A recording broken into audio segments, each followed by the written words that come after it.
I live in one of the most remote parts of West Virginia, tucked deep into the mountains where the nearest town is almost 40 minutes away, and the closest neighbor lives well beyond the tree line. My cabin sits at the end of an old gravel road that winds through miles of dense forest before finally reaching my property. There are no streetlights out there, no traffic, no sounds of civilization after dark. Most nights, the only things I hear are crickets, distant coyotes, and the wind moving through the trees. I moved there 3 years ago after burning out from city life. I had spent most of my 20s chasing business opportunities that never really went anywhere. Meanwhile, my older brother seemed to succeed at everything he touched. He owned a thriving construction company, had a nice house, and seemed to have his entire future mapped out. I wasn't jealous of him, but I couldn't help comparing my life to his. Moving into an isolated cabin in the mountains wasn't exactly where I imagined I'd end up at 31 years old. Still, I grew to love the solitude. The cabin wasn't much, but it was mine. It sat on nearly 20 acres of heavily wooded land, surrounded by steep hills and thick forest. Once the sun went down, the darkness outside became almost absolute. On moonless nights, you couldn't see more than a few feet beyond the porch. This happened late last November. A powerful storm system had rolled across the state that evening. The weather forecast had warned of heavy rain and strong winds. But forecasts rarely prepared you for what those storms actually felt like out there. By 10 o'clock, rain was hammering against the roof so hard it sounded like gravel being thrown from the sky. The trees surrounding the cabin swayed violently with each gust, and every so often a flash of lightning would briefly illuminate the forest before plunging everything back into darkness. I had spent most of the evening sitting in my living room with a blanket, watching an old movie and listening to the storm rage outside. There was something comforting about being warm and dry while nature lost its mind around you. Shortly after midnight, the power went out.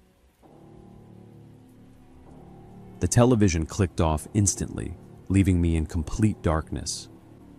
I sighed, grabbed my phone from the coffee table, and turned on the flashlight.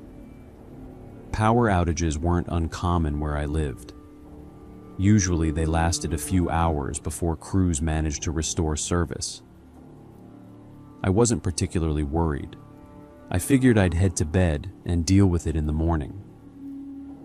But about 10 minutes later, while I was brushing my teeth in the bathroom, I heard a loud metallic bang somewhere outside. At first, I assumed something had blown into the side of the cabin. During storms like that, fallen branches were common. I was worried that once again there might be damage done to my cabin, but I wasn't scared until I heard it again. This time, it sounded deliberate. I turned off the faucet and listened. The storm continued howling outside, but beneath it I heard something else. There was a rhythm in the noise, but with everything that was happening, I couldn't clearly make out exactly what it was. It seemed to be coming from outside, and from the front of the cabin, maybe from the porch. I moved closer to the window, and as I did, a horrible feeling came over me. I think what I was hearing were someone's footsteps, but nobody should have been out there. The nearest gas station was over 20 miles away, and almost nobody even knew where my property was located. I slowly walked toward the front window and carefully pulled back the curtain.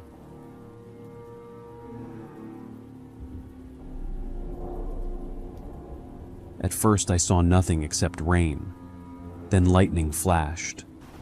For less than a second, I saw a figure standing at the edge of my porch.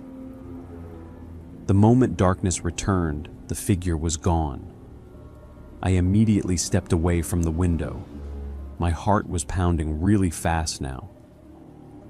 I told myself there was probably a reasonable explanation. Maybe someone's vehicle had broken down on the road. Maybe they needed help. But even as I tried to rationalize it, something felt wrong. People who need help knock on the door. They don't stand silently outside your house in the middle of a storm. I quietly locked the bedroom door and checked my phone.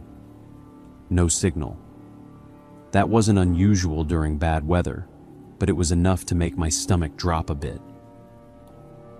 Then I heard something that completely erased any doubt that I was in danger. The sound of a door being crushed, then footsteps from inside my cabin. I stood completely still, partly because I was in absolute panic and my body refused to react. And for a few seconds, all I could hear was my own heartbeat. Then came the unmistakable sound of wet boots moving across the wooden floor. Someone had clearly entered my house. Actually, judging by the multiple sets of footsteps, several people had. I slowly grabbed the rifle I kept locked in a cabinet beside my bed. I wasn't looking for a confrontation, but I wasn't about to sit defenseless while strangers wandered through my home. The footsteps moved through the living room. Cabinets opened. Drawers slid out. They weren't being quiet. They acted like they knew nobody would stop them. Then I heard voices. It sounded like at least 3 men, maybe 4. Their words were muffled, but I could tell they were communicating with each other. One of them laughed, and that sound still makes my skin crawl.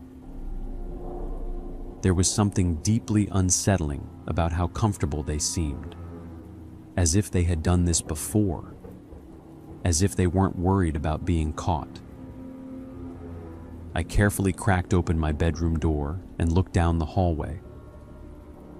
The power outage had left the cabin pitch black, but occasional flashes of lightning lit up portions of the house through the windows.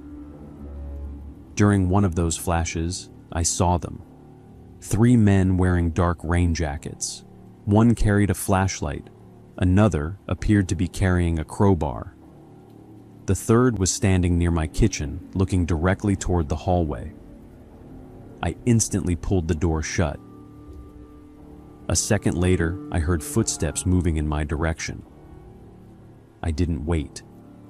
The back of my cabin had a small utility door leading outside. I threw it open and ran into the storm. Rain hit me like a wall.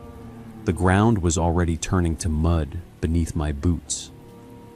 And it was hard to keep my balance between the absolute darkness and the uneven ground. I sprinted through the darkness toward an old logging trail that crossed my property. Branches slapped my face and water soaked my clothes within seconds. Several times I nearly fell down the steep hillside. Behind me, I could hear shouting. They had realized I was gone. For nearly 15 minutes, I ran through the woods with no real destination in mind. I just needed distance between myself and the cabin. Finally, after climbing onto higher ground, my phone picked up a weak signal, and I immediately called 911. The dispatcher kept telling me to stay calm while deputies were sent to the property, but it took almost 40 minutes for law enforcement to reach the area. That's the reality of living somewhere that remote. By the time they arrived, the intruders were gone. The front door had been forced open. Several firearms, cash, tools, and electronics had been stolen. The deputies believed the men had probably been watching the property for some time. They likely knew I lived alone and waited for the storm and power outage to provide cover. As you can imagine, I didn't go back to living in that cabin for months. My brother let me stay with him, But eventually, I had to return, and even today, I still live in this cabin. Most nights are peaceful, but whenever a storm rolls through the mountains and the power flickers, I find myself staring into the darkness beyond the windows, wondering whether someone might be standing out there again, watching from the trees. Meanwhile, I have a much safer cabin than I did back then. It's no longer so easy to break down the front door. I built a tunnel under the cabin that cost me a fortune, but it allows me to escape if someone breaks in, or to wait in a safe, impenetrable place until the police arrive. I hope nothing like that ever happens again, because once was traumatic enough. But if it does happen, they won't catch me unprepared.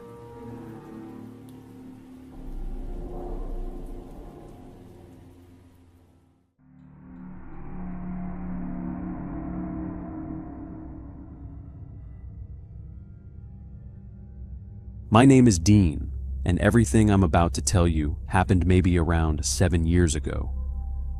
It was easily the most traumatic period of my life, and honestly, I don't think I've managed to connect all the dots even now.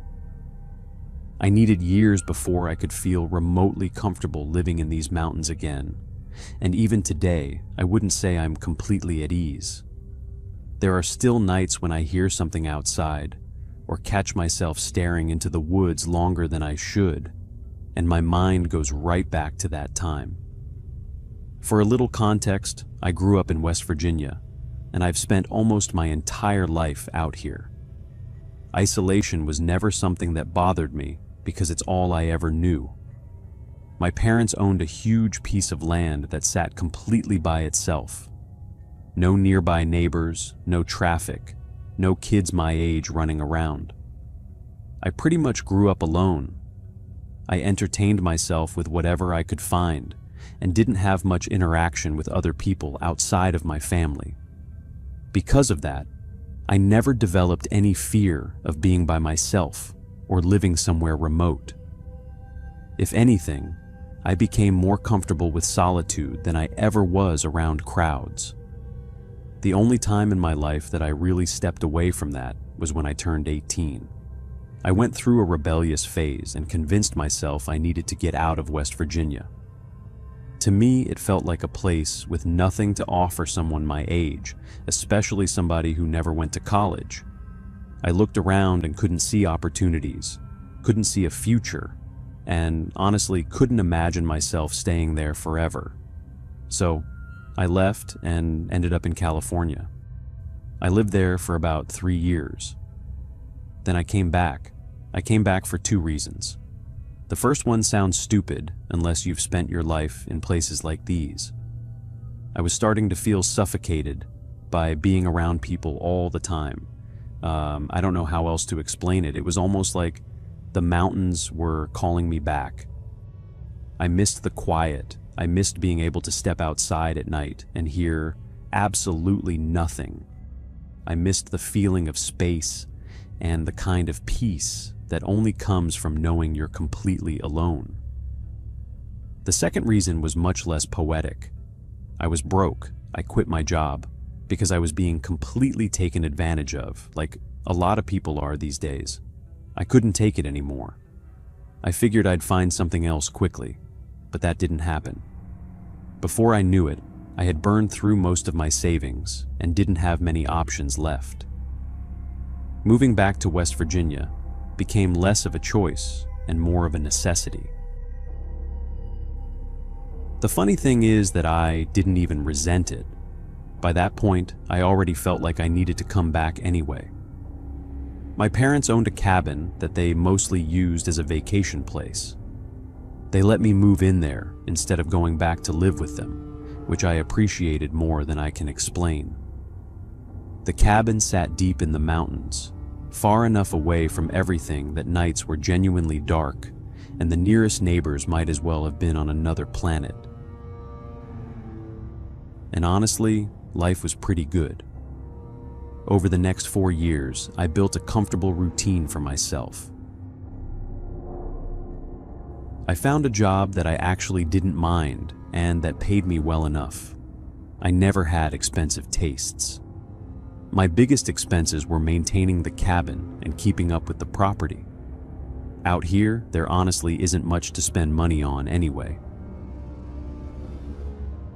I kept to myself, went to work, came home, and spent most evenings enjoying the peace and quiet. For 4 years, everything was fine.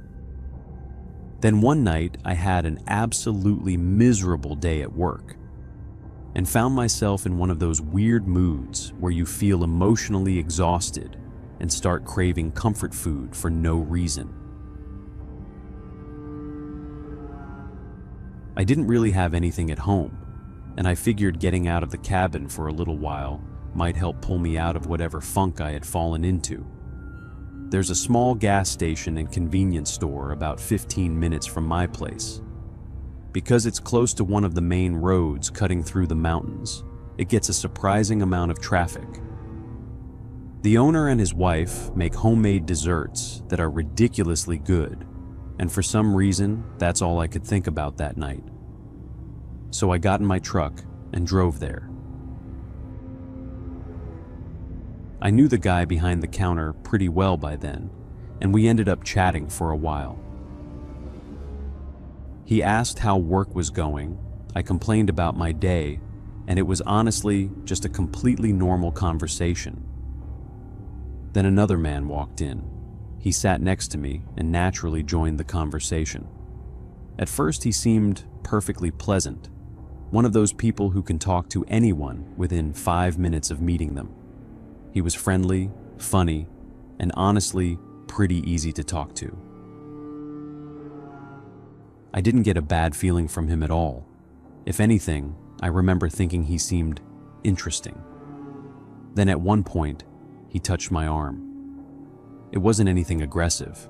It just felt different. A little later, he said something that made it pretty clear he was flirting with me.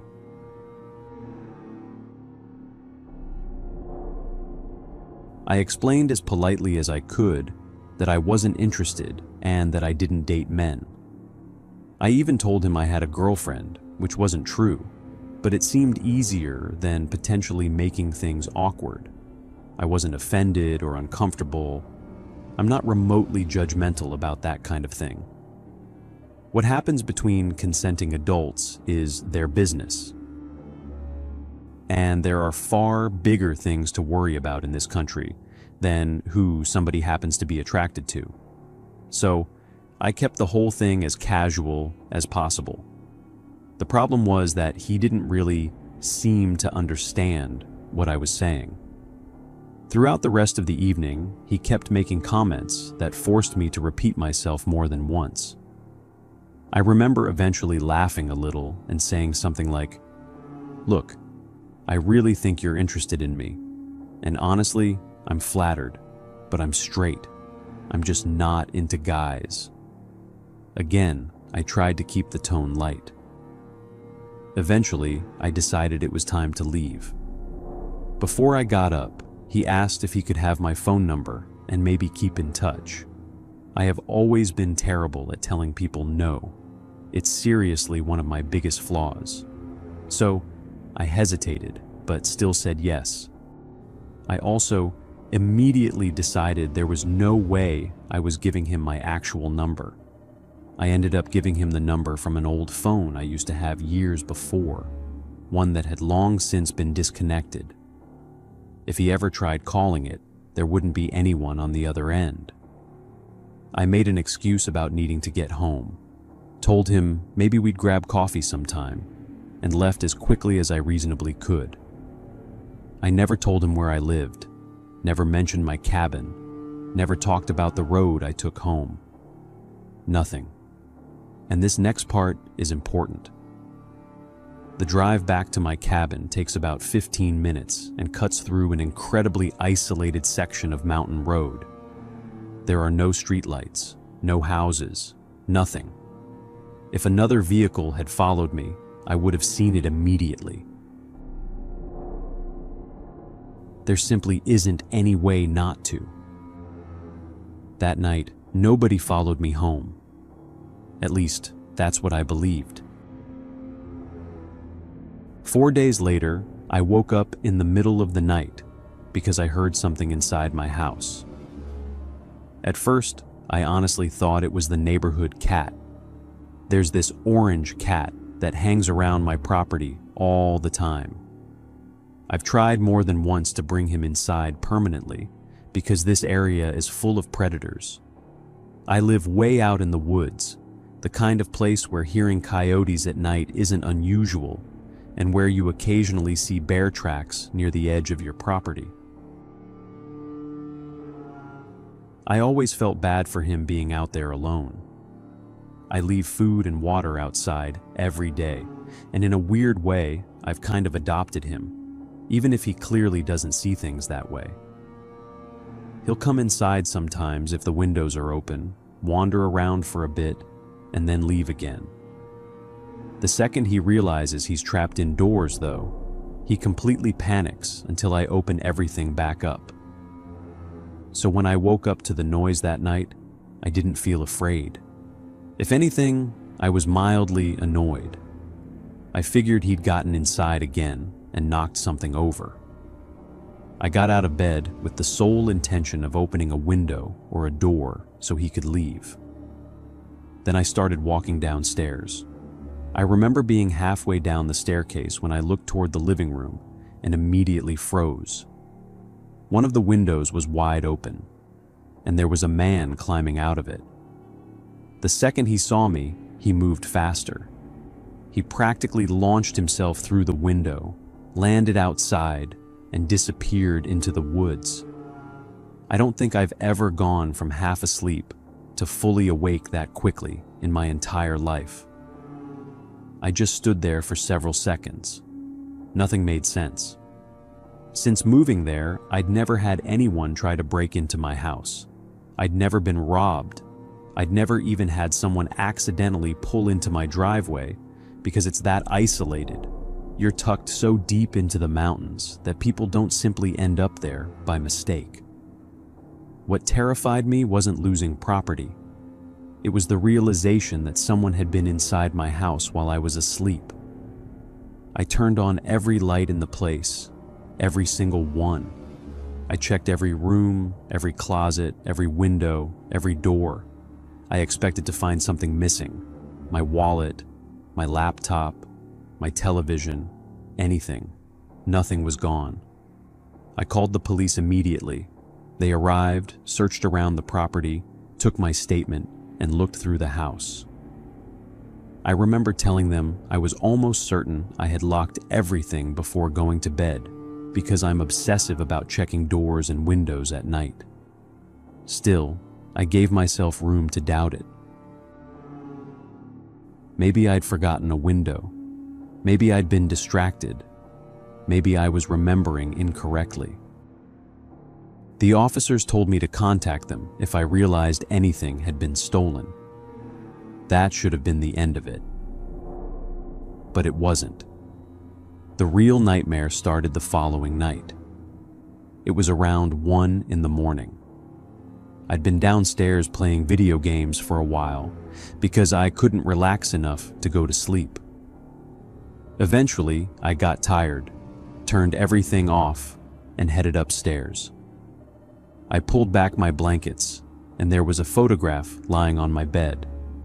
It was a picture of me sleeping. I knew instantly it had been taken the previous night. I was wearing the same t-shirt I'd slept in after making dinner. I'd accidentally spilled tomato sauce on it earlier that evening and had simply wiped it off with a paper towel because I was too lazy to change. I remember thinking I'd wash it in the morning. The stain was visible in the photograph. I cannot properly explain the feeling that went through my body. It was like every muscle suddenly stopped working. The man hadn't entered my house to steal anything. He had stood next to my bed while I slept. He had taken a picture of me, and then he had left it there for me to find. I don't even know how I didn't wake up. I didn't sleep that night. I called the police again and handed over the photograph. Given everything that had happened, they agreed to keep a patrol car occasionally checking the area during the overnight hours. For almost 2.5 months, nothing happened. Then I came home from work one afternoon and found another photograph taped to my front door. Again, it was a picture of me sleeping. I didn't know when it had been taken, but it seemed recent because I'd gotten a new haircut only a few weeks earlier. Written across the photograph were words asking if I had missed him. I felt this wave of cold run straight through me. I looked around the property. I looked toward the tree line. But there was nothing. I immediately went inside, locked everything, and called the police. That same day, I finally did what my father had been telling me to do for years. I bought security cameras. I installed them everywhere. I also changed every lock in the house because by then I had started wondering whether this person somehow had a key. There was never any sign of forced entry. No broken windows, no damaged doors, nothing. I started sleeping less and less. Days would go by and I'd convince myself it was over. Then another photograph would appear. Always me sleeping. Always recent. I can't properly describe how psychologically exhausting that became. I barely slept. Every creak in the house made me jump. Every sound outside sent me to the windows. Friends started staying over because I couldn't stand being alone anymore. Nothing ever happened when someone else was there, only when I was by myself. And it was almost always after several sleepless nights, when I was so exhausted that I'd finally crash. What puzzled me the most was that I spent hours of my life watching the cameras, and not once did any of them capture someone on screen. In one of the recordings, I think I can see a shadow of someone walking at the edge of the frame, but I'm not completely sure. Eventually, I moved back in with my parents for a while because I genuinely thought I was losing my mind. Then I woke up there one morning and found another photograph of myself sleeping. I don't think I've ever felt fear like that, because at that point, it didn't matter where I went. Whoever this person was could find me anywhere. Eventually, I snapped. One night, I decided I wasn't going to sleep. I left something else in my bed under the blankets and pretended I had gone to sleep. I sat in the darkness and waited. I don't know how many hours passed, but then I saw him. He walked into my room as if he belonged there. I remember every hair on my body standing up. He didn't move like a burglar. He wasn't in a hurry and he wasn't nervous. He simply stood beside my bed and watched.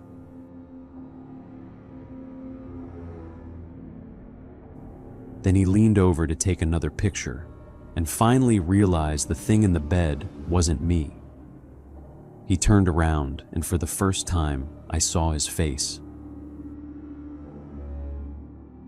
I recognized him immediately. It was the man from the gas station. The man I'd met months earlier while buying dessert. The man I'd politely rejected. He looked furious and then he ran. Honestly, by then I wasn't afraid anymore. I was angry. That man had stolen months of my life. He'd made me afraid to sleep, afraid to be alone, afraid inside my own home. So I chased him outside. I caught up to him as he was climbing over my fence. I fired one shot and hit him in the foot. I had absolutely no intention of killing him. I wanted him to stop. I wanted him to know that I wasn't going to spend another night living in terror because of him. And apparently it worked. That was 7 years ago. I've never received another photograph. I've never found another note, and I've never seen him again. I still don't know who he really was. I don't know how he found my house, how he kept getting inside, or why he became so obsessively fixated on me after one brief interaction at a gas station. All I know is that a complete stranger managed to steal years of peace from my life. And even now, 7 years later, I still double-check my doors before going to bed. I still look at my bedroom window sometimes before turning off the lights. And every once in a while, when I wake up suddenly in the middle of the night, there's still this brief moment where I expect to find another photograph waiting for me.